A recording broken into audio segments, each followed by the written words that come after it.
Okay, so we're broadcasting on our Facebook fan page, The African History Network, The African History Network, and our YouTube channel, Michael Imhotep, Imhotep.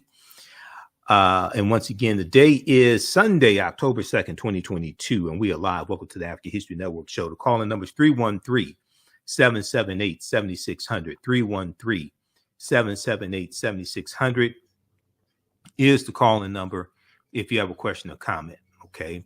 And we're also broadcasting on our Facebook fan page, The African History Network, and our YouTube channel, Michael Imhotep, Imhotep. So September 15th, Thursday, September 15th, 2022, I was on Roland Martin Unfiltered. Normally I'm on Fridays, and I was on this past Friday. Normally I'm on Fridays, but I ended up being on Thursday instead of Friday. And I was on with Dr. Greg Carr, Reese Colbert, Black Women Views. You see Reese sometimes on MSNBC, on Simone Sanders show on MSNBC, and also Dr. Jason Nichols. And we talked about the movie that's coming out in 2023, the live action movie of The Little Mermaid, okay, starring Halle Bailey, okay, the live action movie of The Little Mermaid starring Halle Bailey. She's an African-American actress and singer. A lot of people know her for singing as a duo with her sister Chloe.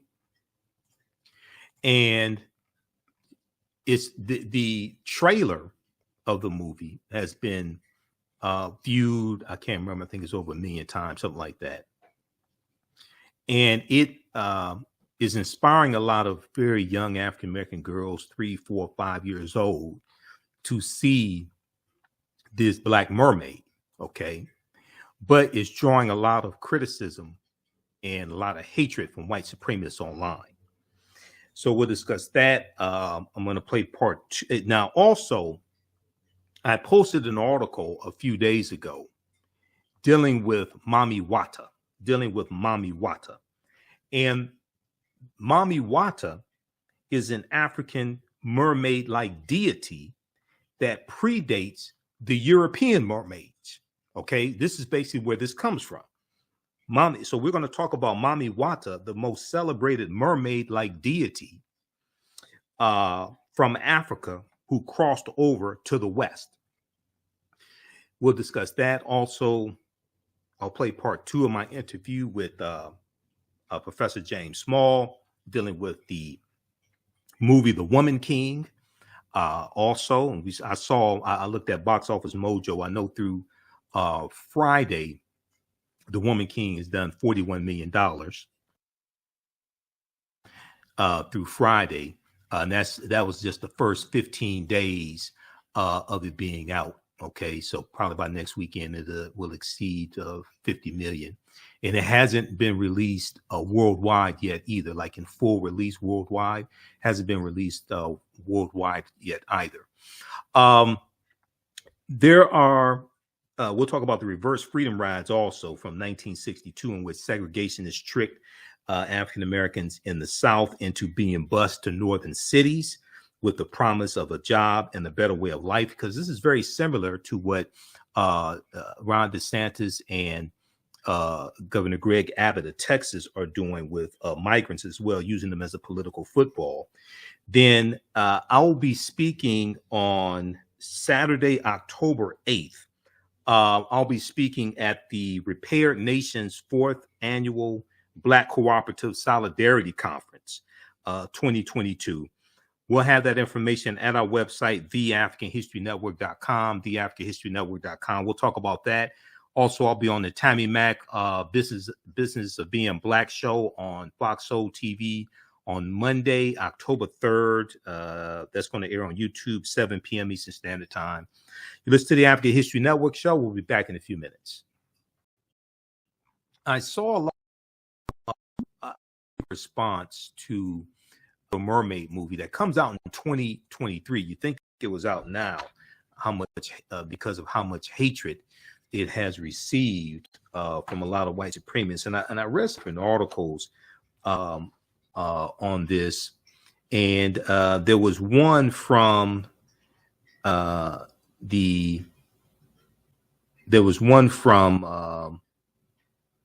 ScreenRant.com. The Little Mermaid star reflects on racist backlash to Ariel casting. The Little Mermaid star reflects on racist backlash to Ariel casting.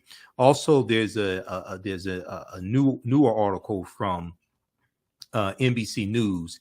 Halle Bailey says seeing a black version of Ariel would have, quote, changed my whole outlook on life, end quote. Seeing a black version of Ariel would have changed my whole outlook on life. The singer takes on the role of the Little Mermaid in Disney's latest live action remake. Okay, but if we go to now, this article from NBC News came out September 22nd, 2022. Okay, so that was Thursday, September 22nd. Okay, I want to go to the piece here from the Independent first, because let me see. There's an Independent first. The little, actually, you know, we'll go to the one from NBC News first because I have it up. Let's look at this here. So Halle knows the worth of her role in the upcoming Little Mermaid adaptation. During a Q&A session posted to a YouTube account, the singer touched on the impact of her upcoming role as Ariel in Disney's live action remake of the 1989 animated classic. Okay. Now, when asked about the most significant lessons she learned while on set, Bailey expressed that self-belief played a big factor. She expressed that self-belief played a big factor. She also described the strenuous process involved in stepping into the shoes or fin, F-I-N, of a beloved character who eventually learns how to walk and use her voice. Now, according to Bailey, she trained for 3 months. She trained for 3 months to build up her strength so she could act and sing while suspended in midair and while submerged underwater. She said, I dedicated so much time, blood, sweat, and tears went into this work for this film, she explained. In the process, I learned so much about myself.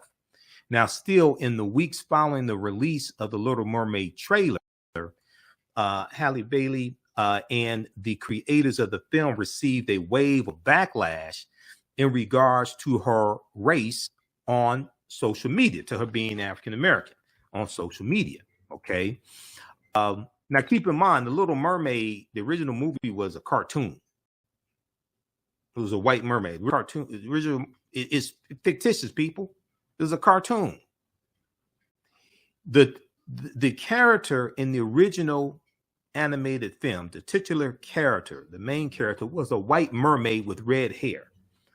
Now, Bailey is African American, a factor that proved exciting and invigorating for the young audience of Disney animated films. And their videos, young African American girls, in the videos on TikTok, 3, 4, 5 years old, reacting to seeing the trailer, and they're happy to see a black mermaid. Okay, but everybody's not happy. Okay, everybody's not happy. You have this story here also from NBC News. Let's go to this one here. Just a second. This one deals with parents posting on TikTok. Okay, parents are posting TikTok videos of their black daughters getting excited about Halle Bailey in the Little Mermaid trailer. The touching responses came after a slew of backlash directed at Bailey and Disney for casting a black lead. So a lot of this also ties into, once again, the fear of the browning of America, the fear of the browning of America, and the fear that by the year 2043, I should say, by the year 2043, the U.S. will no longer be a majority white country. Okay. and Europeans will no longer be the majority population in the country. So, and you have, not all white people don't fear this, but you have a lot that do. Okay, you have this piece here from the Daily Beast. The racist backlash to Halle Bailey's The Little Mermaid is out of control. All right, and here's a picture of her once again as the Little Mermaid. Let's go over to this here. Let's flip over just a second. All right. Okay, so here's a picture of her here. This is a live action movie. All right. Now, in this piece from the Daily Beast from September 12th, 2022 by Allegra Frank. Okay.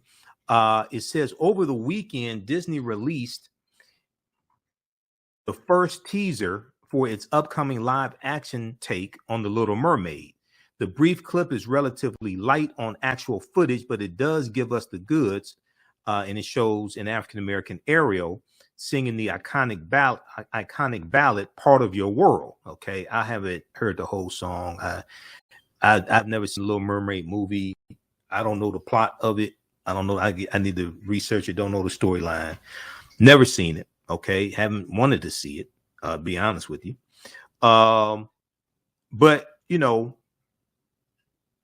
I don't know if I'm going to see it with an African-American mermaid either, to be honest with you. But just seeing the image of a black mermaid can be inspiring for a lot of our children. Okay, not necessarily the storyline of the movie, but just seeing an image of a black mermaid.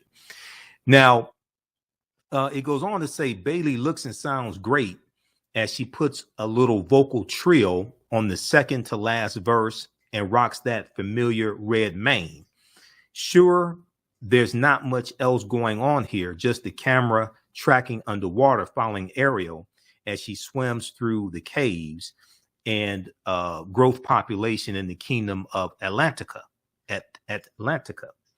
Okay, but it's a perfectly sufficient glimpse at director Rob Marshall's adaptation of the classic. Okay, so, but since announced that Bailey was playing Ariel in 2019, there has been no shortage of backlash. Much of it is tinged with racism, of course. Now, Bailey is African-American. Ariel, a fictional animated character, appears to be white in the 1989 animated film. Despite the utter irrelevance of Ariel's skin color, she's a mermaid, okay? Okay, we'll continue this on the other side of the break. Listen to the African History Network show. I'm Michael Imhotep. We'll be back in a few minutes. Welcome back to the African History Network show right here on 910 AM Superstation, the Future Radio. I'm your host, Brother Michael Imhotep. It is Sunday, October 2nd, 2022. And we are live. The calling number is 313-778-7600. 313-778-7600 is the call-in number if you have a question or comment. Right before the break, we were talking about the backlash to the live action movie, The Little Mermaid, that's coming out in 2023. And the new Little Mermaid is going to be African-American, and some people don't like that. Now, there's a article from Vox.com, which also ties into an African-American character in The Lord of the Rings as well. Or a character of African descent in The Lord of the Rings. More science fiction. Okay, more science fiction. The racist backlash to The Little Mermaid and Lord of the Rings is exhausting and extremely predictable. Lord of the Rings and The Little Mermaid are just the latest targets of racist fans. Now, this is a piece from Aja Romano, September 17th, 2022. Once again, here is Halle Bailey as the Little Mermaid. Okay. And the article says 2 new adaptations of The Lord of the Rings and The Little Mermaid are prompting deep outrage and indignation among fans who are arguing that the project's increased diversity has weakened their faithfulness to the original story. Now, also remember, there was backlash to John Boyega, his character in the Star Wars franchise. Okay, like you didn't have Lando Calrissian, Billy D. Williams, okay, in the 80s, like in Empire Strikes Back. So there was backlash to African American character. There was also an Asian American character in one of the later Star Wars movies. There was backlash to that as well. Now, and what's interesting is that African people were the first people on the face of the earth, and we circumnavigated the globe. Okay, when you watch Star Wars, I think some people are confused about Star Wars. All right. And the reason why I say that is because when now I saw Star Wars when it originally came out in 1977. I saw it in the theater when it originally came out. When you watch Star Wars, when it shows the synopsis and is scrolling up the screen, right? It tells you in a galaxy far, far away a long time ago. See, with Star Wars, people think they're looking at the future, but they're really looking at the past. And the original people on the face of the earth were African people. So you shouldn't be surprised that you see African people in the past, even in other galaxies. You shouldn't be surprised, but you're dealing with white supremacy and racism. So if we look at this article here, go back to this article from Vox.com. Now, detractors of Amazon's new Lord of the Rings series, which I don't watch. A lot of this science fiction, a lot of this stuff, Lord of the Rings and what was that? Game of Thrones, all that. I don't have time to watch stuff like that. The closest I come to fiction like that is Godfather of Harlem. Okay. and that's based, it starts out in 1963 in Harlem, and it deals with some real life people. Okay. All the science fiction and sorcerers and stuff, I don't have time for that. But anyway, detractors of Amazon's new Lord of the Rings series, which debuted this month in September 2022, claimed that casting Black and Asian actors undermines the show's faithfulness to Tolkien's world. TOLKIN''S. Now, meanwhile, some ostensible fans of Disney's animated Little Mermaid are rejecting the new live action version for swapping out the main character mermaid's famous blue eyes and red hair for the features of African American actress Halle Bailey. The Lord of the Rings, Rings of Power, first drew widespread anger from fans because it cast Black and Asian actors as characters across the spectrum of fictional Middle Earth races. Now, fans' chief complaint was that the decision to include non-white characters had ruined the authenticity of Tolkien's world because he had never described his elves, hobbits, men, and dwarfs as anything other than white people. It's make-believe. It's science fiction. It's not real. Get over it.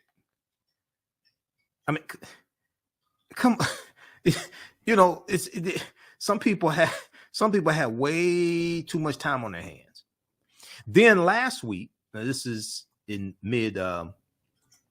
around mid-September 2022. Okay. Then last week,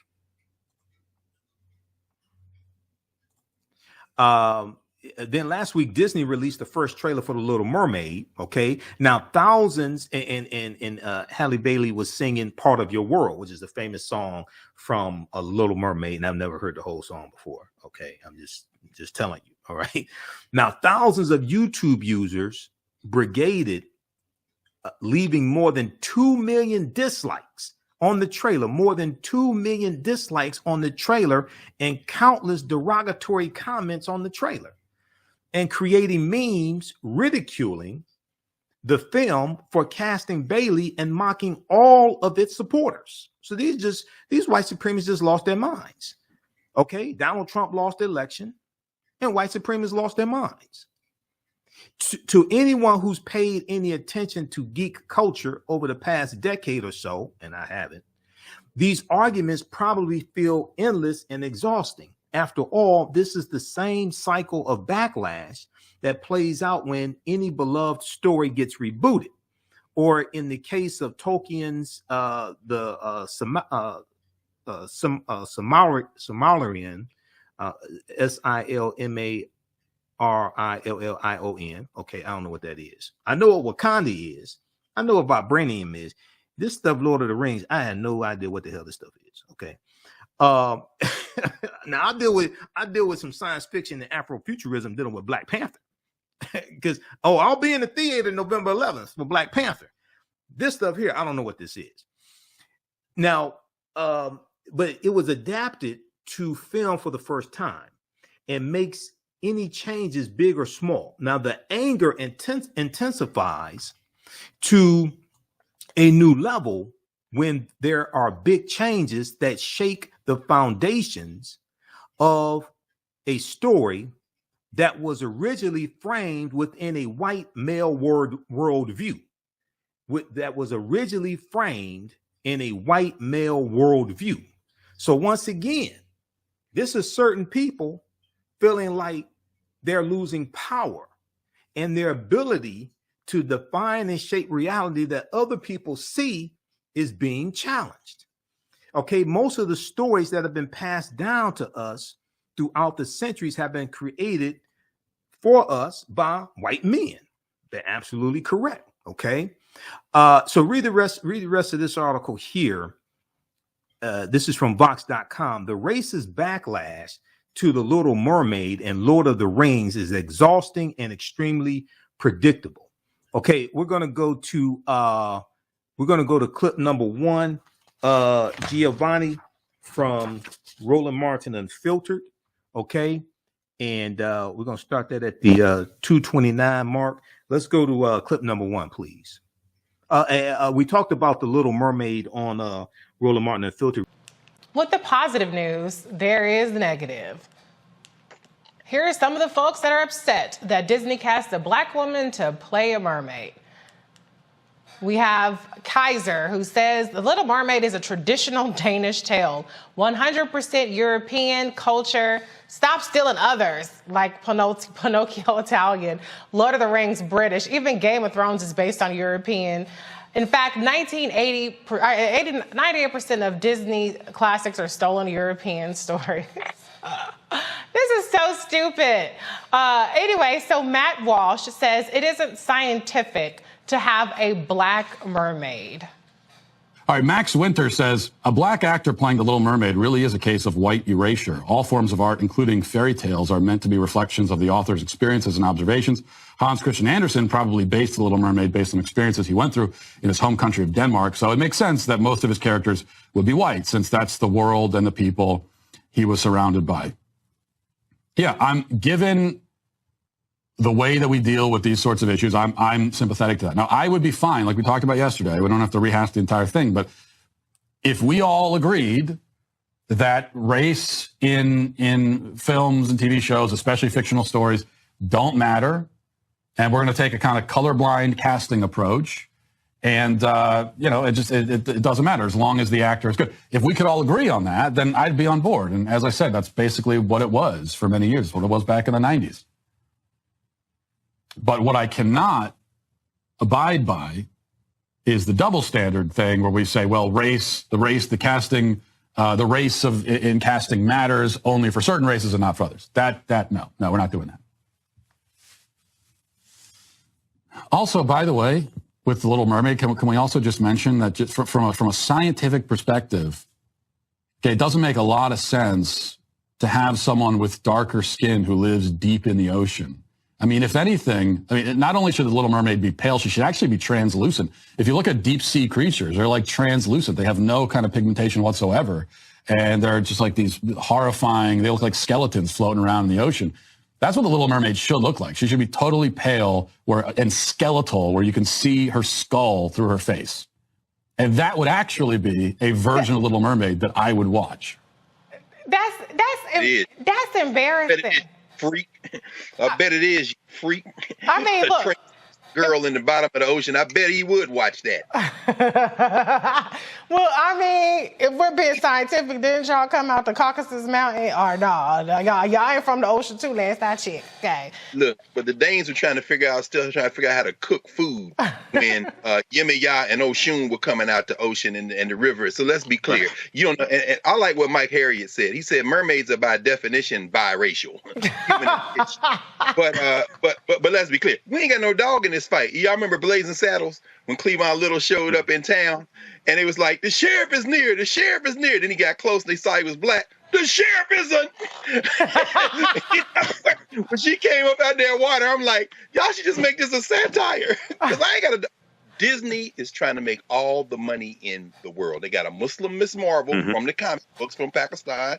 They're gonna make Namor the Submariner Latinx when everybody who reads the comics knows he is white as the sheet. Shang-Chi is Chinese. His Shuri may be the Black Panther, may not be the Black Panther. And they're gonna put this Israeli girl in the new Captain America and is setting off bells over there with the Palestinians. Disney trying to make that cash. The reason that girl is black is because they see the demographic, and the most important words to be heard is when these children said, "I can't wait to go." Oh yeah, that's right. I mean, that's all Disney care about. So the mermaid is here. I get the anti-capitalism aspect of it, but as a mother of an 18-month-old, almost 18-month-old, I have to tell you, when there's this little show on Disney called Eureka. And it's a brown girl in prehistoric times, and she has purple kind of, hair, and it's really funky. And Ava just goes apeshit every time it comes on. I mean, she's like looking at me, and she's like, and she starts dancing and swinging around. And I mean, it brings so much joy to her. It doesn't scare you, Reese? Does it scare I used to have my godson in the back seat, and every time Barney come on, he go into a trance. I don't let no kids watch anything that these corporate people program, because it's like, wait a minute, how the hell you're a child? I don't trust that. Well, listen, there's probably as much crack in Disney stuff as Beyonce has in her Renaissance album, so we're all in the same boat of being transfixed with things. No question. Welcome back to the African History Network show right here on 910 AM Superstation. All right. We're going to go back to this clip here in just a second. Giovanni, we're going to start that clip at the 5-minute mark. Okay. From Roland Martin Unfiltered. And I want to remind you all, you can still register for the online history classes that I teach on Tuesdays and Thursdays. We have new classes that started up in September. Okay. On Tuesdays, I teach from the Civil War to the Civil Rights Movement and Black Power, 1865 to 1968. And on Thursdays, I teach ancient Kemet, the Moors, and the Ma'afa, understanding the transatlantic slave trade, what they didn't teach you in school. Visit our new website, TheAHNShow.com, TheAHNShow.com. And we have the information right on the homepage of the website. Classes are on sale $80, regularly $130. We do the sessions live. All the sessions are archived and recorded. You can go back and watch it anytime. So our next class is Thursday, October 6th, 2022, 7 p.m. Okay. So if you miss it, it's not a problem. All the sessions are archived and recorded. You can go back and watch it anytime. So a year from now, 2 years from now, you'll still have access to the full class. All right. I want to go back to this clip here. Now, this is from Roland Martin Unfiltered from Thursday, September 15th. Normally, I'm on Fridays. A panel is on Fridays for the past 2 years. But they didn't do a show Friday, I think it was, so I ended up being on Thursday. We were talking about the backlash the new Little Mermaid live action movie is getting, and it's coming out in 2023. You would think the movie is out now, as much backlash as it's getting. And the new mermaid is African American, and this is really infuriating a lot of Europeans, a lot of white people. We're gonna pick this up at the 5-minute mark. That clip from Roland Martin and the Filter. Let's go back to this clip, Giovanni. So, I mean, for me, I just part of the fun of it is starting to be how just completely unhinged these people are about it. Like, I didn't have interest in the Game of Thrones prequel. I have not watched Game of Thrones. But now I'm like, well, let me check it out, because this black guy is pissing them off, or the Lord of the Rings thing they have going on. They're mad about the black people. Like, these are not real characters. Y'all already don't see black people as human anyway, so it should be less of a stretch to see black people play a half mermaid, half whatever. Well, yeah, with the Lord of the Rings and these other fictitious science fiction things like this. First of all, they act like they never heard the African Moors that went all throughout Europe, intermixed into the European population and changed the complexion of many Europeans. Number one. Number two, I remember back in 2015 on the History Channel, they had a series called Barbarians Rising. And it dealt with like 700 years of invasions of the Roman Empire. And the first episode dealt with Hannibal Barca, Hannibal of Carthage, and the Carthaginians and the Punic Wars. And they portrayed Hannibal as an African, which he was. These the Carthaginians, descendants of the Phoenicians. And some white people lost their minds. And it wasn't a brother like you had to look there and look at him for 5 minutes and listen to the tonality of his voice to determine if he was African descent. No, Nicholas Pinnock, you can look at that brother. That's a brother right there with a thick black beard. Okay, so they were correct. A lot of white people lost their minds. This ties into white fear. This ties into Roland's book. Yeah. They're seeing these demographic changes here in the country, and not all white people, but these people that voted for Trump. They see these demographic changes in the country, and they can't handle it. And then they go to their escape. They go to their escape, which is science fiction.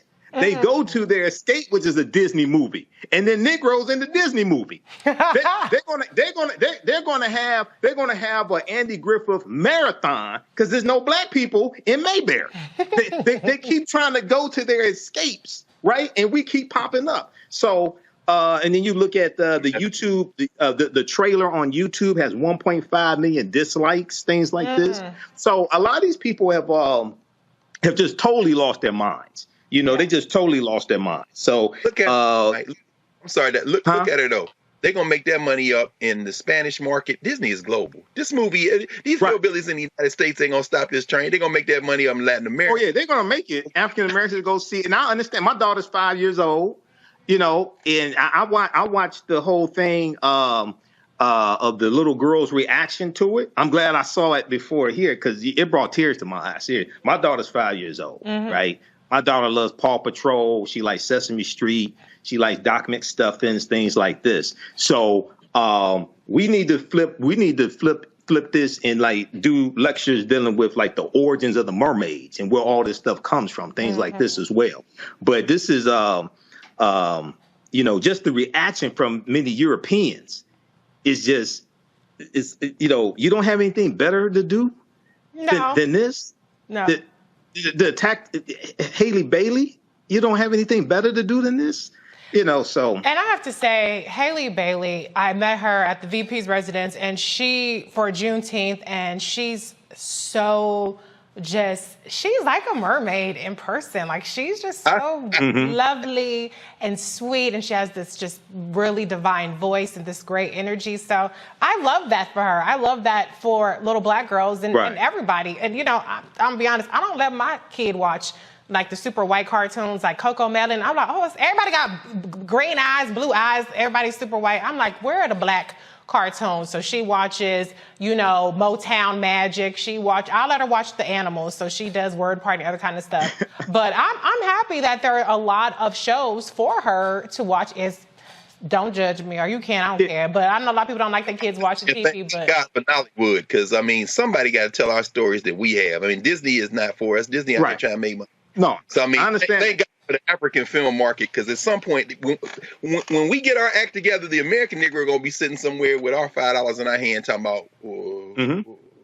Anyway, Well, that's I true. That's the true. African market, things like that. But what I think also it's important for us to do, and you may want to weigh in this, Greg, if we had time. These white supremacists are largely attacking this African American woman. Mm-hmm. Halle Bailey. No question. That's what I'm saying. So I don't want that to be lost in this whole Disney movie. Mm-hmm. Okay, because she talked about, I was reading an article from Screen Rant where she talked about her grandparents encouraging her. I think it was her grandparents encouraging her in dealing with these white supremacists and these attacks on social media, things like that. So that's a layer that I don't want to be lost in the white capitalism, the corporations, and things like this. I don't know what to tell you. Dr. Carr is like, hey, that's what you signed up for. I don't know what to. At some point, we're going to have to make some decisions, or some decisions are going to be made for us.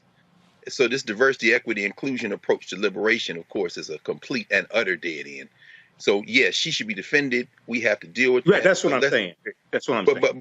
But let's be very clear. As you said, Reese, if you have power, use it. Mm-hmm. So we shouldn't be the ones defending her. Disney needs to have all the smoke for every white supremacist that they have contributed to their political campaign. Yeah. That they have emboldened. In other words, this is not our fight. This is Disney fight. Because Disney getting ready to pimp the black community for another $2 billion, like they did Black Panther. So when these white boys come for her, it don't need to be us. Yeah, we should say, but it need to be Disney. And Disney's not going to do that. Why? Because Disney don't give a damn about her either. This is all, you know what I'm saying? I mean, so I don't know. I don't have an answer other than you got to have your own stuff. We make our own documentary, and we've done this. Right. We've done this. Right. But that's I mean, going back to Oscar Micheaux, going back in the early 1900s. But at the same time, we had race movies. When we had race movies. Well, we got Gracie's Corner on YouTube. We got our own stuff. Corner. But guess what? Disney. When it comes to a kid and cartoons. Exactly. Mm-hmm. Hey, I'm Team Disney on that one. I know, Dr. Carr, you can drag me, I am Team Disney. Dr. Nichols, you're shaking your head. Go ahead. What you got? Yeah, let me get a word in. I have a 3-year-old myself, and I understand my 3-year-old loves Peppa Pig. So she's sitting around here walking around talking like a British person. So. I will say this. I think it's important, and this was kind of stated, but I think it's important for us to make cartoons for our kids. Yeah. Oh, yeah. You better believe Matt Walsh, who you just showed, who I think was trying to be funny with that whole translucent thing, but he's not funny. No. But at any rate, Matt Walsh works for the Daily Wire. The Daily Wire wants to get out of political content and get into cultural stuff. They want to make movies. They want to make cartoons because they realize that some black kid probably too is going to be looking and see a cartoon that engages them, but is secretly giving them political messages. Mm-hmm. It hurt my heart. One of the things that hurt my heart so much about, I don't even like saying his name, but a guy from Philadelphia, who, he made Fat Albert. And that was so important for kids my age. That was so important for us to see a bunch of black kids who lived in urban communities and how great that was. And then, conversely, I remember as a kid when I was young, you saw He-Man. And this is what tripped me out. My boy pointed this out to me. Here you have this white, blonde-haired, muscular guy, and he's the master of the universe. I was like, hide it from us. You know what I mean? And then, of course, G.I. Joe was trying to get us all to join the military. So, again, they're sending our children messages through this kind of stuff. And it's cool when you have a Doc McStuffins. And it's, The Little Mermaid, I think some of that story, just like Beauty and the Beast, I wouldn't let my daughter see it because I think it, tells them it's okay, deal with somebody's abuse. I wouldn't let them see it. I think it sends the wrong message to little girls. that you just be patient with somebody while they abuse you. I think it's important for us to make the kinds of stories we want to see instead of advocating and saying, hey, big capitalist white company, please please show me, please take the same recycled story that we've seen 100 million times and do it over again, rather than when we've got so many great Black children's authors who could, their stories could be made into cartoons, and you can't even tell me that you need a big corporation. My kids used to watch this guy named Blippi. I don't know if you've ever seen him. Yeah, I've heard of him. Absolutely. And he's a random dude who was going nowhere with his life, and he just put on a colored hat and started playing with toys outside his apartment in the dirt and filmed it. And now he makes $20 million a year making children's content. He doesn't even like kids. He said it in an interview. He's like, I don't even like kids. Wow. But he has been able to monetize this, and kids can't take their eyes off of him. And now he's got a cartoon. He's got his live action stuff. And I think we can do the same things. Just like the stuff Roland is doing. I'll give props to Roland for a second. The stuff Roland's doing by trying to, I read he was promoting HBCU sports and all of that, going into sports content. I want him to hire me because I have the best sports commentary in the world. I'm always right. But I think that we need to expand into children's material, because guess what? That's when they're trying to get our kids when they're young, and give them subtle messages, about what they want from us. Yes, right. Turn Mami Wata loose. Let them Negroes from the Caribbean and West Africa. Ain't no mermaids in the African women been in the water since the beginning of water. And that's a whole different story. But that whole weak woman, princess, that's how you end up with Queen Elizabeth is dead, and the Star of Africa in her scepter, the largest diamond in the world. In other words, that whole women are weak. The whole cultural model is anti-human. It's not even good for white people. So no, you're right. I agree with you, Doc. I don't know about letting any children look at this patriarchal stuff. The Little Mermaid. And just very quickly, when you look at the origin of a lot of these stories we tell our children, Cinderella, Snow White, King Midas, Rumpelstiltskin, things like this, they originate in England. Okay, so they orientate our children to kings and queens and Europeans being in power, Europeans being in control. And to murder. Humpty Dumpty and Humpty Dumpty is about a plot against the king. Rockabye Baby is about killing the next heir. In the treetop, the baby, down will come cradle baby and all. In other words, these people talking about murder, and it's all in their children's stories. 910 AM Superstation, a division of Adele Media. The views and opinions expressed on any program are those of the producers and or the persons appearing on the program, and do not necessarily reflect the views and opinions of 910 AM Superstation or Adele Media. We got the topics. I'm your host, Brother Michael Imhotep. Now, we deal with a number of different topics here on the After History Network Show. We do recurring events of history and much, much more. We're going to give you an update on what's going on. This is about self-preservation. We have to extinguish the fire of white supremacy. See, let's just have consequences. Catch it all right here on 910 AM Superstation. Welcome back to the African History Network Show. All right. We had some technical difficulties before the break. I want to go to this second clip here in just a second. This is dealing with, we were talking about The Little Mermaid on Roland Martin Unfiltered, and we were also talking about Lord of the Rings. And then we got into a discussion dealing with Dr. Greg Carr and I, we got into a discussion also dealing with a lot of the children's stories, like Snow White and the Seven Dwarfs, Jack and the Beanstalk, things like this, Cinderella. These are stories that come from England. And a lot of these stories had a very violent nature to them. And the violent nature was toned down, so it could be told really as children's stories. And then those stories were brought here because, the 13 colonies, these were English colonies. Then they were brought here, and we continue to teach these stories to our children. We had that discussion as well. Okay, so I want to go back to this segment from September 15, 2022, Roland Martin Unfiltered. Let's go back to this clip, please, Giovanni. Thank you. So, no. And just very quickly, when you look at the origin of a lot of these stories we tell our children, Cinderella, Snow White, King Midas, Rumpelstiltskin, things like this, they originate in England.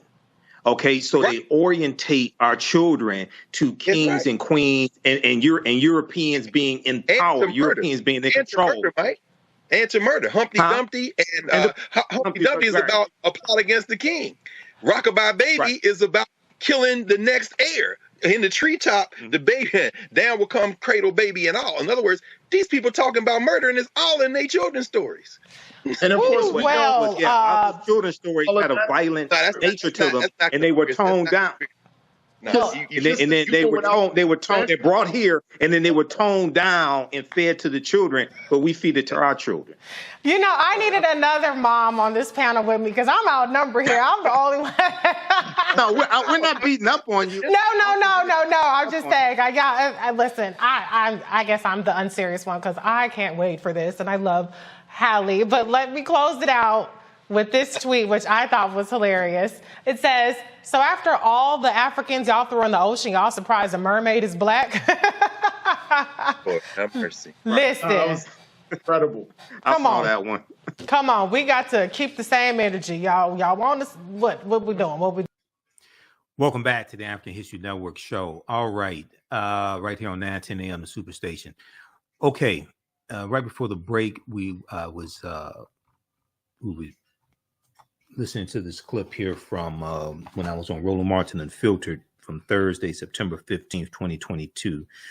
We were discussing The Little Mermaid. We talked about an African-American character in Lord of the Rings. And then we started talking about how a lot of children's stories that we teach our children, Snow White and the Seven Dwarfs, Cinderella, Jack and the Beanstalk, Fee, Fi, Fo, Fum, I Smell the Blood of an Englishman, things like this come from England. And they orientate our children toward European culture, toward Europeans being in power, toward Europeans being rulers, kings and queens and things like this. They orientate them towards that at a very young age.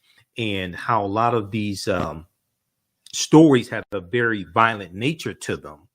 And that violent nature was toned down to really be taught to children, especially when these Anglos and Saxons, who were two groups of Germanic people, the Anglos and Saxons, and England is named after the Anglos, when they come to this land and start setting up colonies, starting with Virginia in 1607, they bring those stories here, and then African Americans learn those stories, and then we teach them to our children.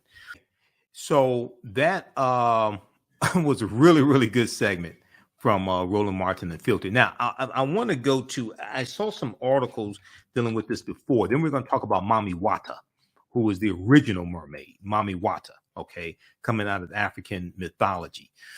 So this article here from list25.com, list25.com, is 25 dark and disturbing original versions of children's fairy tales. 25 dark and disturbing original versions of children's fairy tales. And it deals with what Dr. Greg Carr and I were just talking about, okay? How a lot of these stories had a very violent nature to them. And if we look at now, this is from November 12, 2021. And it says, these stories aren't your happy endings, but rather sometimes gruesome and shocking tales. Fairy tales used to be stories aimed at both adult and child alike, and the grown-up themes they portray is good evidence of that. The grown-up themes they portray is good evidence of that. We dug deep with this list to find where our common stories come from and what the original dark, very dark stories really were. And there's a few different articles. I was researching this some years ago. That's how I know about it. Okay. And I read a few articles a few years ago dealing with this. So this is how I knew, about this and some of the history of these stories. So they go through and deal with different stories. First, they deal with Sleeping Beauty. Italian Giambattista Basile's or Giambattista Basile's version of Sleeping Beauty is really dark. The king who finds the girl rapes her while she's asleep. She later on gives birth while asleep and is awakened only because one of the kids sucks out a splinter under her finger, which was keeping her asleep. The king later kills his wife, who tried to get him to unknowingly eat the children to be with Sleeping Beauty. This is the original Sleeping Beauty before it was toned down and the violence was toned down in it. Then you have Pinocchio. Okay. So the original Pinocchio story wasn't the nice little story, the cartoon and the cricket and Geppetto and Pinocchio. The original story in Carl Collodi's, Collodi, Collodi's original version. Once Geppetto carves Pinocchio, the marionette runs away. The wooden boy Pinocchio runs away. He's caught by the police, who assume Geppetto abused him, and they imprison the puppet maker Geppetto. Pinocchio goes back to Geppetto's house that night and accidentally kills the wise talking cricket. He later gets hung from a tree and suffocates.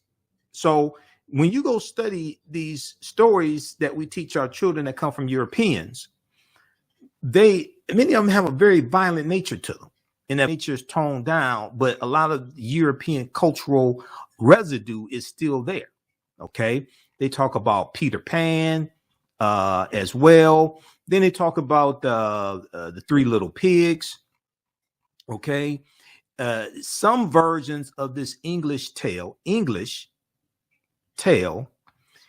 have the wolf eating the first and second piggies after he blows their weak straw and stick houses down. Then they have the Little Mermaid. They talk about the Little Mermaid also. Okay. Hans Christian Andersen. And when I was a kid, we ain't know any better. And a lot of our parents didn't know any better. None of our parents meant well, but a lot of them didn't know any better. So we read Hans Christian Andersen, and we read Hansel and Gretel. We read all the little white stories. They taught us in kindergarten and first grade, all that stuff, all that indoctrination. Okay. Hans Christian Andersen's original story has the newly legged mermaid walking but in excruciating pain with every step. If the prince married someone else, she would die and turn into sea foam. Spoiler alert, the prince married another. In an attempt to save their kin, the mermaid's sister traded their hair for a dagger from the sea witch. If the mermaid killed the prince with it and drips his blood onto her feet, she would return to being a mermaid. Okay. And she did not kill him. Okay, this is in the original Little Mermaid by Hans Christian Andersen. So they go through, they talk about Aladdin, they talk about the Ugly Duckling, things like this. Okay, the Frog and the Prince.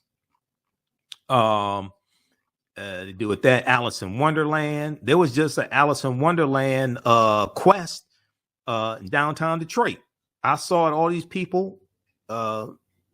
Most of them were not African American, dressed up as characters from Alice in Wonderland. I'm like, what the hell is this?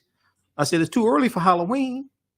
Lewis Carroll was the person who created Alice in Wonderland. Lewis Carroll's version is odd throughout, including Alice finding a caterpillar smoking a hookah on a mushroom, as well as her leaving the tea party ticked off at all the riddles and calling it the stupidest tea party she ever attended.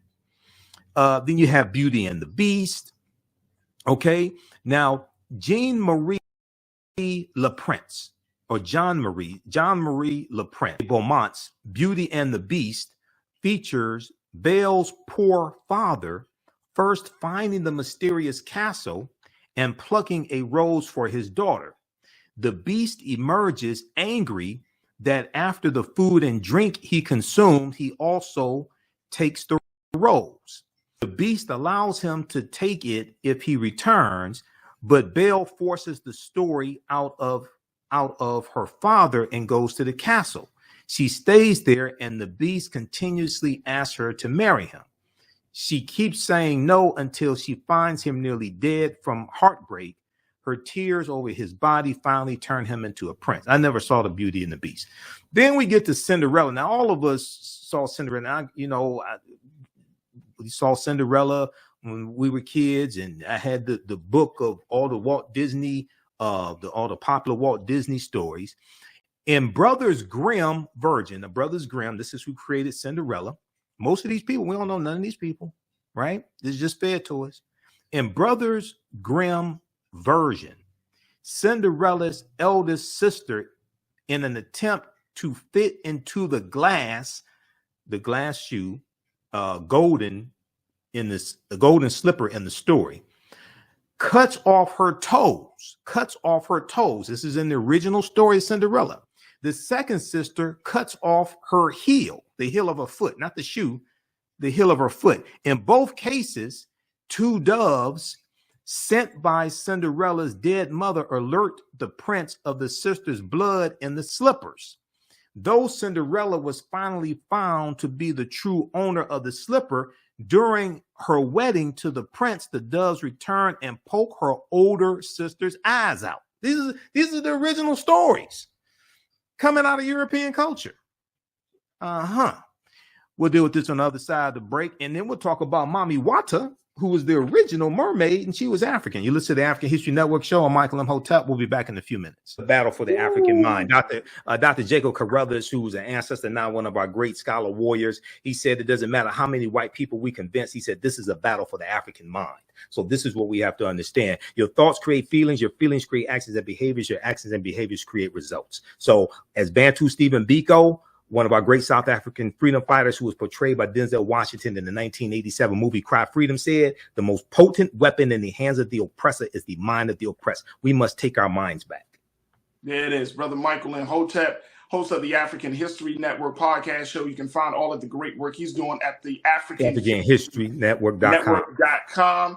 Yep. And Brother Michael, I truly appreciate you, brother, for coming on and being a part of the discussion. And check us out there, because we have my online classes Saturdays and Sundays, 2 p.m. to 4 p.m. Eastern Standard Time, online history classes. So you can register for them there. We do the sessions live. All the sessions are archived and recorded. Saturdays, Ancient Kemet, the Moors, and the Ma'afa. Egypt, one of the original names for Kemet. Ancient Kemet, the Moors, and the Ma'afa, understanding the transatlantic slave trade. And then Sundays, Black resistance movements from the Haitian Revolution, U.S. Civil War, Civil Rights Movement, and Black Power Movement, 1800 to 1968. So we get deep into this history, and the information is PG-13 as well. It's very visual. There's about 180 articles we reference between the two classes, over 250 slides, video clips, etc. I'm a historian, put together the curriculum for both of these classes, TheAHNShow.com. Yeah, it is. Thank you, Brother Michael. Truly appreciate you, brother. All right, Brother Faraji. I want to go to this article here from face-to-faceafrica.com. Face-to-faceafrica.com. This deals with Mami Wata. Mami Wata, the most celebrated mermaid-like deity from Africa who crossed over to the West. Mami Wata. This is who Dr. Greg Carr was talking about. Mami Wata, M-A-M-I. Mami Wata, W-A-T-A, the most celebrated mermaid-like deity from Africa who crossed over to the West. This is from July 20th, 2018. Now, I posted an article about this on our Facebook fan page, the African History Network, a couple of weeks ago. And when I posted the article, I said, let me see, I talked about Halle Bailey as the Little Mermaid. And I said, people don't realize, I said, having African-American actress Halle Bailey play the Little Mermaid is more accurate than many of the haters think. It's more accurate than many of the haters think. Now, here's a depiction of Mami Wata right here. And the article says, despite being considered an adaptation of the Western mermaid, Mami Wata is a deity in Africa for as long as African history and culture can recollect. For as long as African history and culture can recollect. The half fish, half human female water spirit is the half fish, half human female water spirit is highly respected, feared, and worshipped, presenting a balance between dark, divine, mysterious, and angelic existence. Presenting a balance between dark, divine, mysterious, and angelic existence. Now, the deity of Mami Wata is believed to be a woman with a half human and half fish appearance, with the ability to transform wholly, W-H-O-L-L-Y, wholly, into any form of her choice. Now, the deity could also take up the form of half human, half snake. Her upper body is that of a woman, while her lower body is a fish with a tail. Okay, just like a mermaid. Her upper body is that of a woman, and her lower body is a fish with a tail. Now, Mami Wata is often presented with long, healthy hair, enviable beauty, and a dark yet appealing mysteriousness. Her human features appear similar to that of the women in the areas in which she is. Now, here's another depiction of Mami Wata, and she has dreadlocks here, locks, okay, in this depiction. And you see that her lower body is that of a fish. Now, Mami Wata traces back to the earliest of African societies recorded by the griots and keepers of history. The Dogon's creation, and the Dogon are in Mali and Burkina Faso, but the Dogon originally come from ancient Kemet, ancient Egypt. The Dogon's creation myth tells the stories of Mami Wata and traces records of its existence to more than 4,000 years ago. Mesopotamian myths also tell of the great water goddess in their story of creation known as Mami Aru, A-R-U-R-U, to be the creator of life. Now, the name is traced to the early languages of many modern African societies. The first root of its name is considered to be from Ethiopian and Egyptian Coptic societies. In the Egyptian Coptic language, the word mama, M-A-M-A, was used as a description of truth and wisdom, and the term Uat-ur, U-A-T-U-R, meant ocean water, Now, another definition of the name traces to the early Sudanese society in Sudan, and we know the upper portion of Sudan and the lower portion of Egypt used to be Nubia or Ta-Nehisi. Another definition of the name traces to the early Sudanese society, where the word Wata, W-A-T-A, referred to a woman. The name is often linked to a single entity, but represents the strongest and most significant of all water spirit that exists. Now, I know our kids like Disney and all this stuff, but I'll take Mami Wata, which reconnects us to African history and culture and language. I'll take that over any of this Snow White and the Seven Dudes and the Little Mermaid and Three Little Pigs and Cinderella and Pinocchio, all this European English nonsense. When we reconnect to African folklore and African mythology and things like this, we are taking our minds back. Power is the ability to define and shape reality and have other people accept your definition of reality as if it were their own. So these all these European fairy tales, okay, help to orientate our children to Europeans being in power, because we see the prince and the kings and all this in there in England, okay, and we see them ruling. Then you have the Princess and the Frog. Oh, I gotta dissect this frog here. A few years ago, in the presentation that I do, The Media's Deliberate Destruction of the African American Family, I break down The Princess and the Frog. Let me take 2 minutes to break this down. Okay, so Princess Tiana, I think was her name, the frog. Now, it's okay to have an African American princess.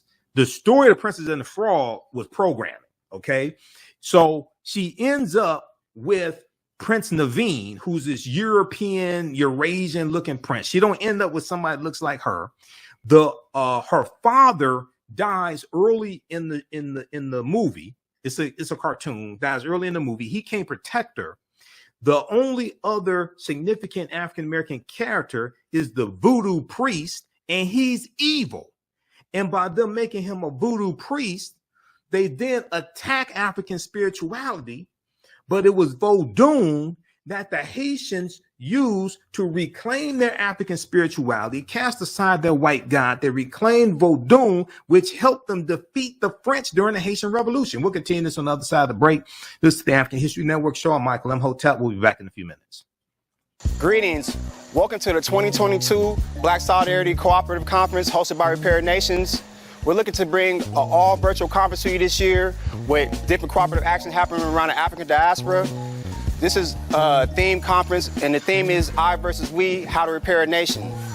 Around the theme, we're looking to offer an education around travel around the African diaspora, how to fund your cooperative, and also how to get into a collective versus an individual mindset of working together.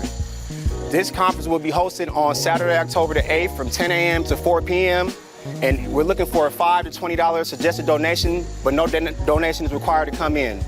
Please come out and support us on this day as we bring together different cooperatives and collectives with education. And we hope to see you at the 2022 Cooperative Solidarity Conference with Repair Nations. Hello, African History Network family. You've put it off for way too long. Now it's time to act for your family, your future, and the next generation. Get life insurance for that peace of mind and security for you and your loved ones. Build your financial foundations starting today. Your independent agent at Fortified Trust Life Brokers, with over a dozen strong A-rated life insurance companies to offer you the life protection you need when it comes to final expense, term life, whole life, mortgage protection, annuities, and more. They are currently licensed in Alabama, Georgia, and South Carolina. Don't let a pre-existing health condition hinder you from getting life insurance. You can get the affordable coverage you need today. Life insurance is only the beginning. Email them at Fortified Trust Life for a free fact sheet explaining the 5 basic building blocks for a strong financial foundation. It's their gift to you to help you fortify your future. Email them at fortifytl 828@yahoo.com or call them at 706-339-5096 and leave a message. Fortify your future today. Saturday, October 8th, 2022, the Repaired Nations 4th Annual Conference is coming up. And this deals with cooperative economics, learning how to actually utilize cooperative economics. This is the Repaired Nations 4th Annual Black Cooperative Solidarity Conference. It's taking place 10 a.m. to 4 p.m. Pacific Standard Time, which is 1 p.m. to 7 p.m. Eastern Standard Time. Those in Detroit, those on the East Coast, we're Eastern Standard Time, okay? Visit their website, repairednations.org. We're going to get the information up at our website, TheAHNShow.com. We'll have that up on Monday. I will be one of the presenters at the virtual conference as well. I'll be doing a presentation dealing with the history of African-American cooperatives and how we use cooperatives to empower ourselves economically. Okay. Let's go to this clip, please. Here's the official commercial. Here's the official announcement of the conference. Let's go to this clip, please. Greetings. Welcome to the 2022 Black Solidarity Cooperative Conference hosted by Repaired Nations. We're looking to bring an all virtual conference to you this year with different cooperative action happening around the African diaspora. This is a theme conference, and the theme is I versus we, how to repair a nation. Around the theme, we're looking to offer an education around travel around the African diaspora, how to fund your cooperative, and also how to get into a collective versus an individual mindset of working together. This conference will be hosted on Saturday, October the 8th from 10 a.m. to 4 p.m. And we're looking for a $5 to $20 suggested donation, but no donation is required to come in. Please come out and support us on this day as we bring together different cooperatives and collectives with education. And we hope to see you at the 2022 Cooperative Solidarity Conference with Repaired Nations. Hope to see everybody there at the virtual conference. Once again, okay, so somebody asked, how do you register? We'll put the website up again. Visit repairednations.org, REPAIRED, repairednations.org. You can register there. Suggested donation is between $5 to $20. If for people who are not able to do that, you can still register. They're not turning people away. Okay, so if you can support them, because they've been working, they contacted me a few months ago to speak at the conference. All right, so I'll be speaking. I don't know my exact time. I'll post that on our website, TheAHNShow.com as well. But I'll be speaking at the conference. You don't want to miss my presentation. Okay, let's go back to the story here dealing with the article from face-to-faceafrica.com dealing with Mami Wata. Now, this deals with African culture, ties into African language, etc., African history, okay, as opposed to Snow White and the Seven Dwarfs and the Princess and the Frog and all types of things like this. I was talking about the Princess and the Frog right before the break. And you have that piece, that story is a lot of propaganda, okay? You have Princess Tiana, who's now keep in mind, this was the first African-American princess, right? First African-American princess in a Disney movie. And this is what Disney does. And let me see, can we get a picture of it here? So the only other significant African-American character besides her father, right, is the voodoo priest. He's evil and he's the enemy. Okay, he's evil and he's the enemy. Her savior is Prince Naveen. Now, Prince Naveen is this Eurasian, white-looking prince. Okay, and she ends up, marrying him at the end. They go live off happily ever after, something like that. They go live happily ever after. And by making the voodoo priest, by making him the villain, what they do is they show African American men, African men as being evil, but also they attack African spirituality, because voodoo is Vodun, and it comes from the foe of Dahomey is Vodun. It's in Haiti, but it was in Africa before it was in Haiti. It was in Dahomey amongst the foe people before it was in Haiti. Okay, and it's also related to Ifa as well, which is the spiritual tradition of the Europe. Okay, it's portrayed in movies and things like this as being evil, but in its essence, it's not evil. Anything can be used in an evil way, but in its essence, it's not evil. So when they attack Vodun, they attack African spirituality. Now, it was Vodun that the Haitians used to help them defeat the French during the Haitian Revolution, and they defeat the French, and it was the French and the British and one other European nation that were allies, and it helped them to defeat these Europeans. And they threw away their white god and reclaimed their African spirituality. So when we see the Princess and the Frog, we see all this being attacked in the cartoon from Disney. All right. So if you got the Princess and the Frog, you may want to rethink showing that to our children, especially the Spanish, the French, the British, the French and the Spanish. They were all allies in the Haitian Revolution. I was thinking Spanish, but yeah. And then we know that the Haitian Revolution is going to be one of the driving forces behind the Louisiana Purchase as well. France selling 828,000 square miles of land for less than 3 cents an acre to the U.S. Okay, let's go back to Mami Wata. Now, Mami Wata was developed from the African culture that believed in the existence and worship of mystical creatures. Mami Wata is the bigger goddess with smaller followers, some of which were also men and had the same appearance as their goddess. Stories are told of her followers coming to shore every now and then to deceive seamen and capture them to be taken in the water kingdom. The captives were a source of entertainment until they were offered as sacrifices to her. Okay, those watching on Facebook and YouTube, keep watching for a few more minutes. We'll keep going, and we're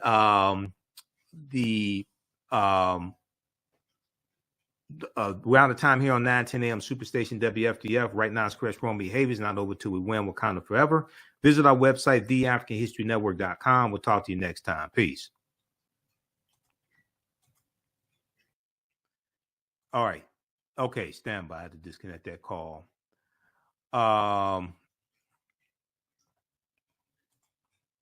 Okay, let's continue.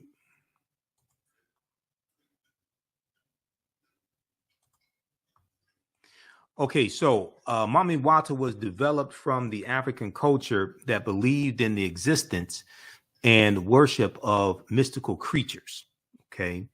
Now, in West Africa and some parts of Eastern Africa, the deity is called Mami Wata, or I'm not sure how to pronounce it, M-A-M-E Wata, Mami Wata. Okay. Modern African societies refer to her as Mami Wata or Mami Wata. In some parts of Eastern Africa, among the Swahili-speaking groups, she is called Mamba Munti, M-U-N-T-I, Mamba, M-A-M-B-A, Mamba, like Black Mamba, Kobe Bryant, Mamba Munti. The African deity has managed to find homes in many other societies in the Western world. In the Caribbean, In parts of Southern America, the deity is highly respected. Okay. In the Caribbean and parts of Southern America, the deity is highly respected and feared, with many stories around her identity. Many cultures to this day, worship the deity and train high priestesses who serve as a link between the people and the deity. Okay. Now, the role of Mami Wata, the role of the strikingly beautiful goddess, is to provide spiritual and material healing to her worshipers, while also protecting their emotional and mental health and growth. She is the protector of the water bodies. She is the protector of the water bodies. Many traditional groups in Africa till today do not go to the beach or fish on certain days in order to provide peace to the water deity's home. For women, she is a giver of fertility and protector of women and children. Mami Wata has a soft spot for women who have suffered abuse. Mami Wata has a soft spot for women who have suffered abuse. The deity is also a provider of wealth and riches to her loyal worshipers and admirers, and blesses children with beauty. Oftentimes, the beauty is said to be a destructive tool to the girls, but the deity possesses evil as much as she possesses good. Many men have been said to be captured by the deity for her own sexual satisfaction. Sometimes the men are left lifeless to be buried by the living, or their bodies are never found. Women who are not humble because they have been blessed with beauty are often left barren or without a man until they compensate the deity. Mami Wata also has very strong sexual prowess Mami Wata also has very strong sexual powers of sex starvation, seduction, and lust.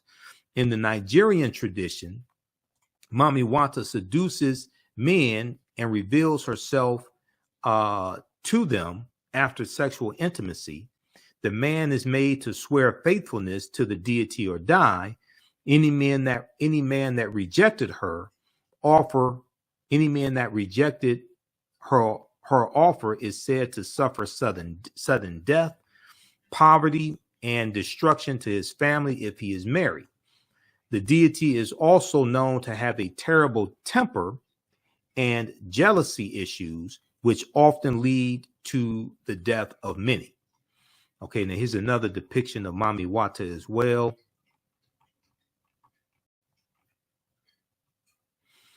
Now, Mami Wata in Western societies, for many Africans who find themselves in the Western world, specifically in the Caribbean and Southern America, the deity of Mami Wata is said to have traveled with them on the Atlantic Ocean,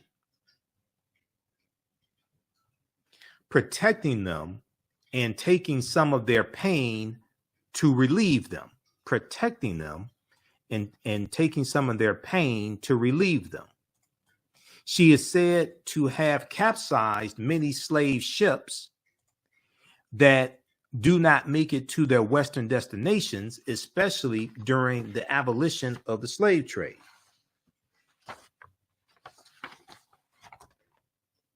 She emerged as a human many times to the slaves, often as a beautiful girl who dies at a very young age. This was her way of protecting her people who were no longer close to the water bodies. By appearing in human form in between decades, she reminded the slaves, the African slaves, that she had not forsaken them. For many African communities in areas like the Dominican Republic, Haiti, and Brazil, Mami Wata emerged to the people as Lasaren, L-A-S-I-R-E-N, La Siren, Lasaren, Yemenya, which is in the Yoruba tradition of Ifa, Yemenya, Santa Marta La Dominadora, and Oxum, O-X-U-M. Now, Mami Wata appears in many children's stories as a mystical character who often brings good or bad luck depending on one's character.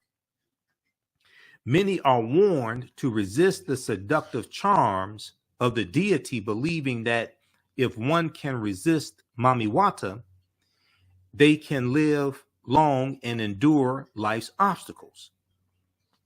Now, Mami Wata found her way into Western societies by the 15th century, when the sailors who mixed with the indigenous Africans and slaves found their way into their lands. In Western culture, she is referred to as a mermaid with beautiful features. In Western culture, she is referred to as a mermaid with beautiful features. Today, many Western scholars believe that Mami Wata is a pidgin adaptation of the word mermaid adapted by African societies, P-I-D-G-I-N. So check out this article here from face-to-faceafrica.com dealing with Mami Wata, the most celebrated mermaid-like deity from Africa who crossed over to the West. This is by Elizabeth Johnson, Elizabeth Ofosua Johnson, from July 20th, 2018 for face-to-faceafrica.com.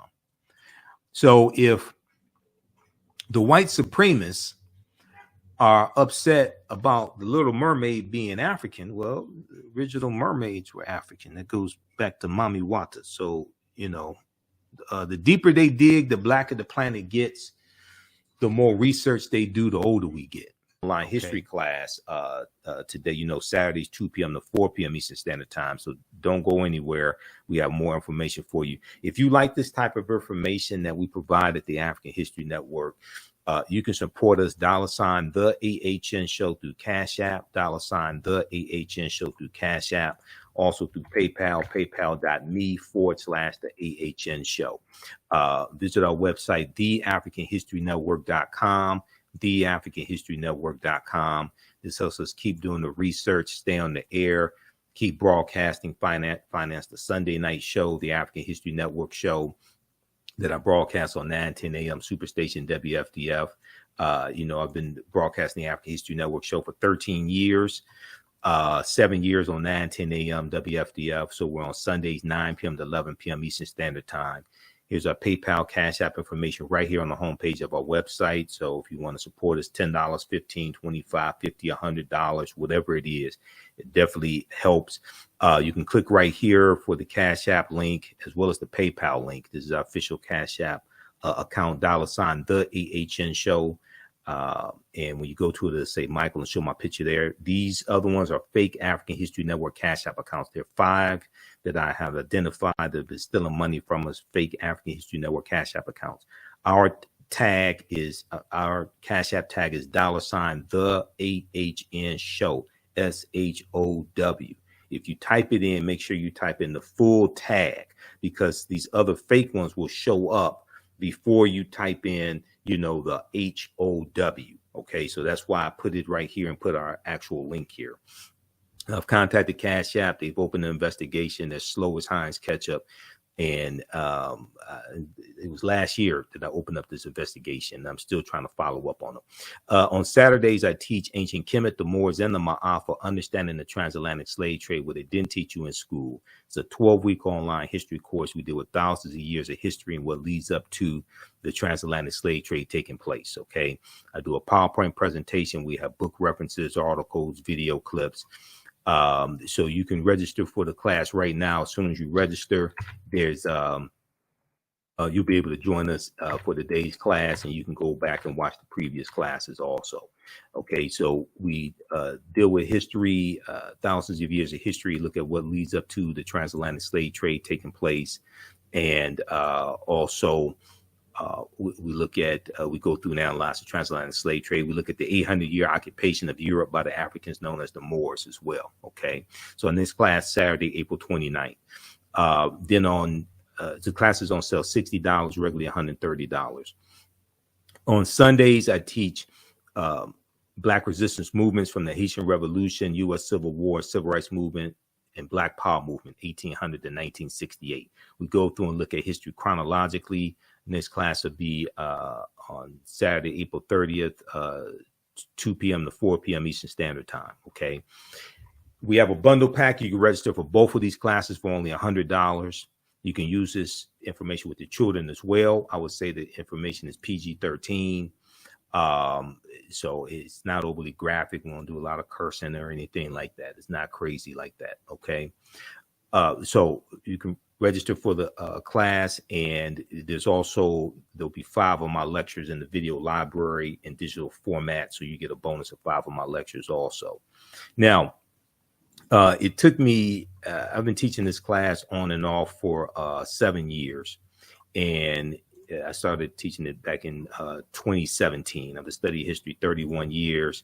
You see me on Roland Martin Unfiltered. You see me on Faraji Muhammad Show, The Culture. Many of you all watch the African History Network show and been following us for years, even when I was on Blog Talk Radio. So with this class, this evolved out of a lecture that I did in January 2014 called Understanding the Transatlantic Slave Trade, what they didn't teach you in school. And that was about 7 years of research. That it was a 4.5-hour lecture. But we can't start studying our history in slavery, even with transatlantic slave trade, which is important to study. We can't start in 1619 or in the 1440s when the Portuguese get involved.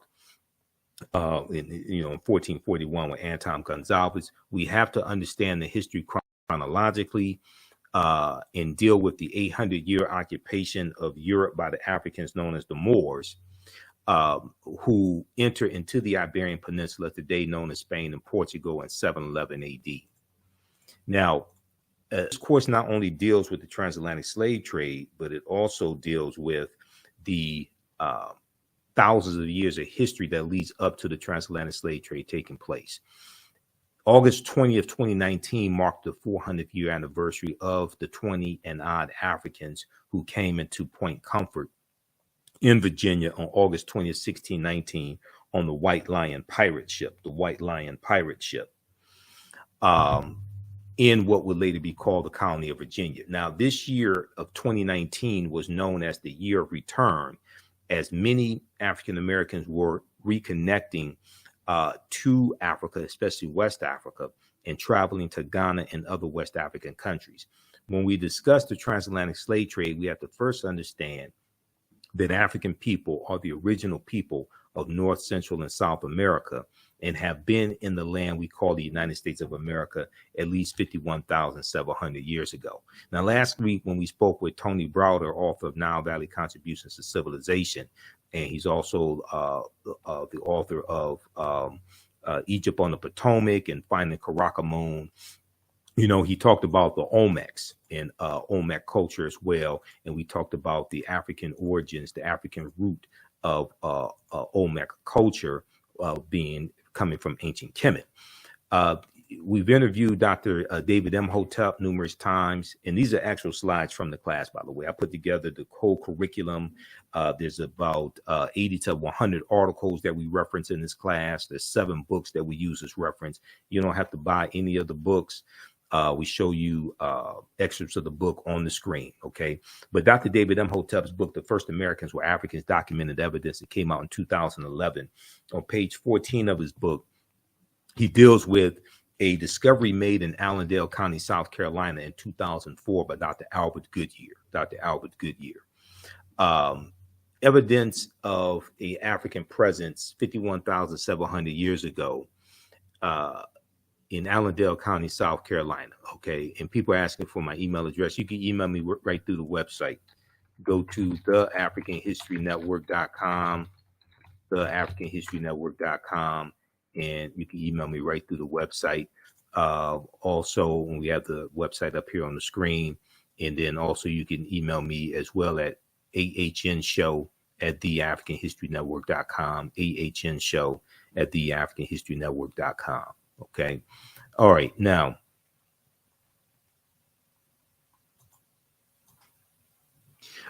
they found, Dr. Albert Goodyear is an archaeologist at the University of South Carolina. They found 13 different types of evidence to thoroughly document an African presence in the land that we call the United States of America, going back at least 51,700 years ago. They found artifacts, architecture, campsites, carvings, Egyptian writings, footprints in lava, genetic M174D haploid groups dealing with DNA and genetics, linguistics, paintings, skulls, skeletons, structures, and tools. Okay, they found 13 different types of evidence fairly documenting an African presence in this country that we call the United States of America, going back at least 51,700 years ago. Okay, so it's totally ridiculous for people to think, especially for African Americans to think, that African people first came to this land as slaves, conquered and shackled by Europeans. Okay, that's a total misunderstanding of history. Now, this is a picture of Dr. Albert Goodyear. He's a white archaeologist.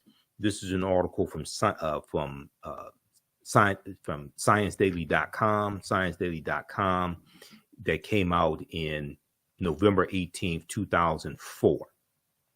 The article is about 19 years old. It's still at ScienceDaily.com. You can go back and read it. It's called New Evidence Puts Man in North America 50,000 Years Ago. New evidence puts man in North America 50,000 years ago. Here's a summary of what the article says. Now, this is not my summary. This is the summary coming from ScienceDaily.com. Radiocarbon tests of carbonized plant remains, where artifacts were unearthed last May along the Savannah River in Allendale County by University of South Carolina archaeologist Dr. Albert Goodyear, indicate that the sediments containing these artifacts are at least 50,000 years old. Indicate that the sediments containing these artifacts are at least 50,000 years old, meaning that humans inhabited North America long before the last ice age. Okay, so we have to ask the question: well, who were these humans? Okay, who was on Earth 50,000 years ago, 51,000 years ago? Okay, these were the Khoisan. The Khoisan have the oldest DNA on the planet. They're the ancestors to the Ainu and the Twa. They go all around the world. And they were also here in the land we call the United States of America. Now, in October 2012, genetic study published in Science magazine found that the Khoisan in Southern Africa, are the oldest ethnic group of modern humans, with their ancestral line originating about 100,000 years ago. The Khoisan, formerly called by the derogatory term Bushmen, are genetically unique, and no other currently known population had separated so early from our common modern human ancestor, according to the report. Now, here are a couple of Khoisan women. Now, the Khoisan are the short-statured Africans, okay? The Khoisan live mainly in Southern Africa in territories spanning Botswana, Namibia, Angola, Zambia, Zimbabwe, and South Africa. They are largely divided into two groups: hunters and gatherers, known as the Sans people, and keepers of the livestock, known as the Khoikhoi people. The Khoisan languages include the distinctive click sounds, that are not found in the languages of their neighbors. Okay, AtlantaBlackStar.com has a good article entitled 5 Ethnic Groups That Prove the First Humans Were Black. Okay, and some of you will have seen the interview from April 17, 2014, where I interviewed my friend Renoko Rashidi, and we were talking about Chevalier, Joseph Boulogne, and the Moors and the Black Madonnas in Europe. And we're rebroadcasting that interview as well, because the movie Chevalier is out, that talks about Joseph Boulogne, who is also known as the Black Mozart. Okay, and he was born in Guadeloupe. He was half French and half African. But the interview I did, in that interview with Renoko Rashidi, he talks about articles that he was writing for AtlantaBlackStar.com. All right, now, how's everybody doing today? Give us a thumbs up, give us a heart, give us a like on this broadcast. Be sure to register for this online class. And we have the bundle pack on the homepage of our website, TheAHNHistoryNetwork.com, TheAHNHistoryNetwork.com, for the online classes. So you get both online classes and you get bonus content as well. It's only $100. It's a $300 value. Even after the course is over with, you'll still have full access. You can go back and watch the entire course. Okay. Or you can watch as much as you want to. All right. So we look at different archaeological discoveries that have come out in the last 15 to 20 years.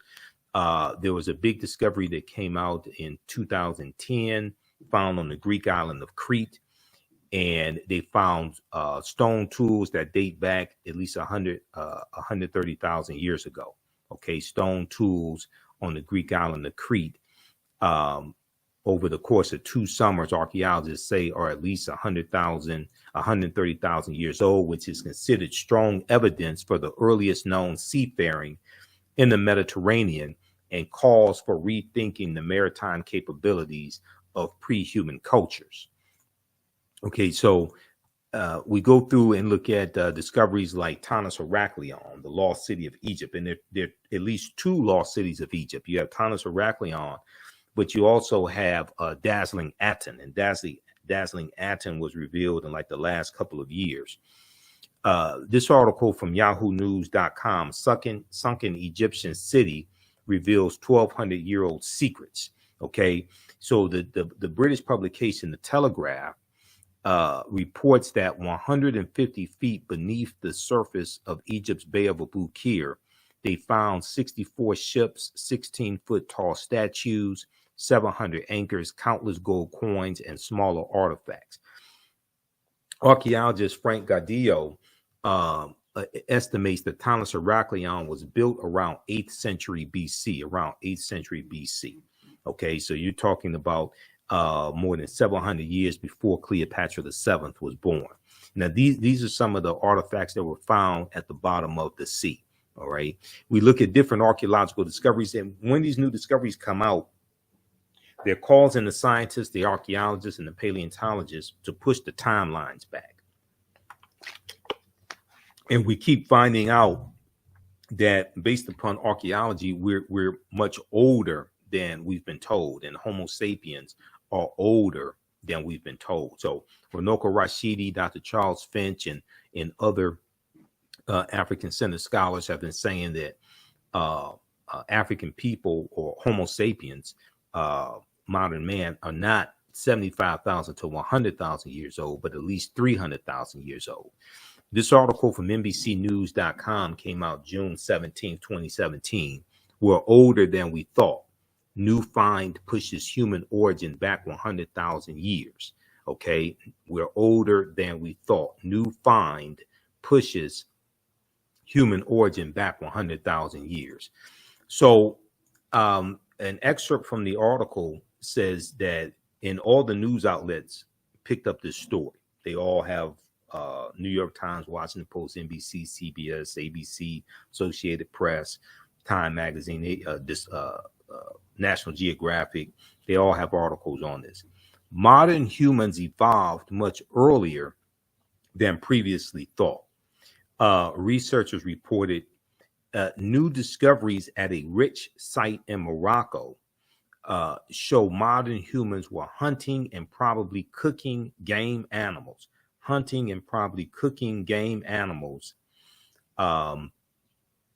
300,000 years ago, which is 100,000 years earlier than what scientists have believed up until now. 100,000 years earlier than what scientists have believed up until now. Now, new discoveries and new dating methods show that, in fact, many of the bones belong to modern Homo sapiens, and they lived as far back as 300,000 or 350,000 years ago. The earliest previous Homo sapiens bones date back 195,000 years ago, and they're from clear across the continent in modern-day Ethiopia.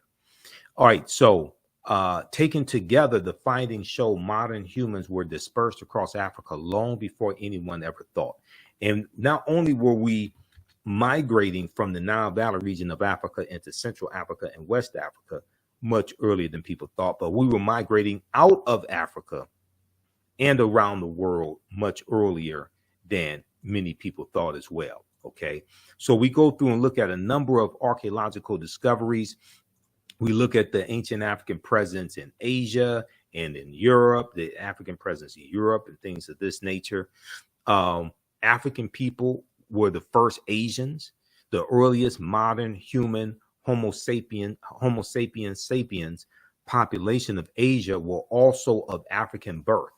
We're speaking of the diminutive Africoids, the short-statured Africans, the extremely important and much romanticized family of Black people phenotypically characterized by unusually short statures, skin complexions that range from yellowish to dark brown, tightly curled hair, and in frequent cases, like many other Blacks or Africans, stetophagia, which means deposits of fat around the buttocks, or what we would look at as large buttocks, like Sarah Bartman or Sarta J. Bartman, okay, who was a Khoikhoi, okay, and we know in the 1800s she was put on display in Europe, okay, and then she's going to become a prostitute. She lived a horrible life, but this is Europeans fascinated with the bodies of African people and African people's sexuality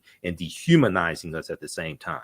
So they are probably more, these short-statured Africans, these diminutive Africoids, are probably more familiar to us by such pejorative or negative terms as pygmies, negritos, and negrilos. Similar peoples who live today in Southern Africa have been titled Bushmen. More accurate names for these latter people are the San people, translated as original inhabitants. Okay, all right. So we go through and look at this history. We look at the Olmecs as well, and we deal with also the connection between Olmec culture and the new Black Panther movie, Black Panther: Wakanda Forever, that brought in the Latino angle with making Prince Namor Latino, and it dealt with the Spanish colonization of Mexico as well, because Prince Namor is 500 years old, and there's a scene where he goes back to when he was a child, and you see the Spanish colonizers conquering his people and enslaving them. Okay, so we go through and we also because Black Panther, the first movie and second movie, deals with a lot of African culture and African history as well. Mandinka Egyptian Olmec connection. So this comes from page 82 of The First Americans Were Africans, Documented Evidence by Dr. David Imhotep. We talked about this last week when I interviewed Tony Browder. A major ethnic group among the ancient Egyptian Nubians were the Manding people, Manding, or the Mandinka, an original Niger-Congo homeland in the general vicinity of the upper Nile Valley is probably as good a hypothesis as any for the origin of the Manding. The Proto-Manding migration had to have taken place during the African Aqualithic. Okay, now he goes on to say, when the Manding reached Central America and began mixing with the local population, they were labeled Olmecs. When these Africans reached Central America and began mixing with the local population, they were labeled Olmecs. The Olmecs were supposedly a mixture of the Manding or the Mandinka and American Indians or Amerins, Ameriinds. Do not forget that the Manding or Mandinka make up the base of the Olmecs. So the Egyptians, the ancient Kemetic people, the Kemiyu, the Egyptians, the Manding, and the base of the Olmecs are related to each other. This is from page 82 of The First Americans Were Africans, Documented Evidence by Dr. David Imhotep. So we go through, look at history. We look at this history chronologically as much as possible. We talk about the Druids. We deal with the Greeks and Romans conquering ancient Kemet. And the Druids are dealing with a watered down version of the teachings coming out of ancient Kemet, coming out of ancient Egypt. Okay. And we're going to see the Druids go into Ireland and take this information into Ireland as well. And this is who a British slave named Patrick is fighting against and killing when Pope Celestine I sends Patrick into Ireland in 432 Common Era AD to convert the Irish population to Christianity. And standing in the way of that are the Druids, who are dealing with the gnosis or the true knowledge, and they're dealing with a watered down version of teachings coming out of ancient Kemet, coming out of ancient Egypt. And he is killing the Druids, and the Druids wear a helmet similar to the helmets worn by or the headdress of Nasubitis or pharaohs in ancient Kemet, and they have an asp on them or a cobra, a snake. Okay, so they were referred to as the snake people. And when we hear the mythology of Patrick driving the snakes out of Ireland, first of all, Ireland is a cold climate, and it's an island, and there's no evidence, there's no archaeological evidence, there's no evidence whatsoever of snakes being in Ireland. So when we talk about Patrick driving the snakes out of Ireland, they were talking about the snake people who were called Druids. That's who this is, a metaphor. It's talking about symbolically. There were no snakes in Ireland. They're talking about him driving the Druids out, who were dealing with a watered down version of the teachings coming out of ancient Kemet, ancient Egypt, and then forcing Christianity upon the people. So we deal with the 800-year occupation of Europe by the Africans known as the Moors, who are taking the teachings from the Nile Valley region of Africa into Europe, and this brings Europe out of the Dark Ages. They're taking the science and the mathematics and the art and the chemistry, the periodic tables, the medicine, the surgical instruments, all this knowledge they're taking into Europe, and they're Africanizing Europe to varying degrees. And they're also intermixing into the European population, intermixing into the European bloodline as well. We know they lose their last control of the last stronghold of Granada, January 2nd, 1492, in the Spanish Granada Wars. And Christopher Columbus is going to set sail August 3rd, 1492. Okay, we look at things like the Tekken, which is a symbol of ancient, a symbol of resurrection, coming from the story of Asar, Aset, and Heru, who the Greeks called Osiris, Isis, and Horus, okay, known as the first Holy Trinity. Now, some of this information may go outside of the circumference of your own awareness. Just because you disagree with it or don't like it does not mean it's not true. It just means you have to do some research to understand what I'm talking about.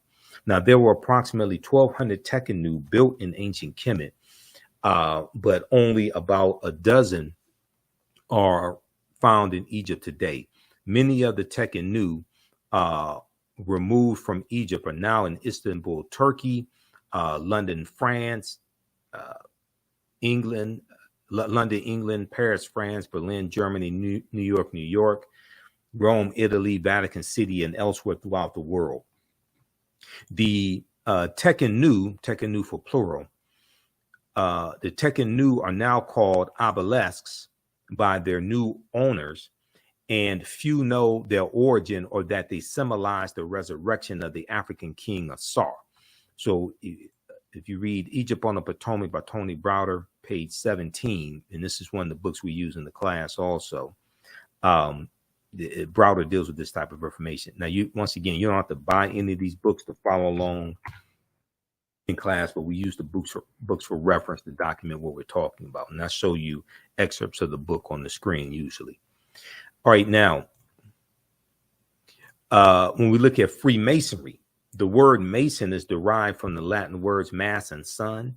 Mason means child of light and expresses the desire to pursue light, which is a metaphor for the sun, which symbolizes knowledge. The term child of light or sons and daughters of light, which was first used to identify students who had completed 42 years of study in the temples of ancient Kemet. Many Masonic temples were modeled after the temples of ancient Kemet, places where light or knowledge was imparted in a series of steps or degrees. So the concept of going to a institution of higher learning and getting your credentials in a series of degrees, okay, associate's degree, bachelor's degree, master's degree, PhD, etc. That concept comes straight out of ancient Kemet, ancient Egypt. Okay, Kemet meaning land of the blacks. That comes out of the Nile Valley region of Africa. All right, now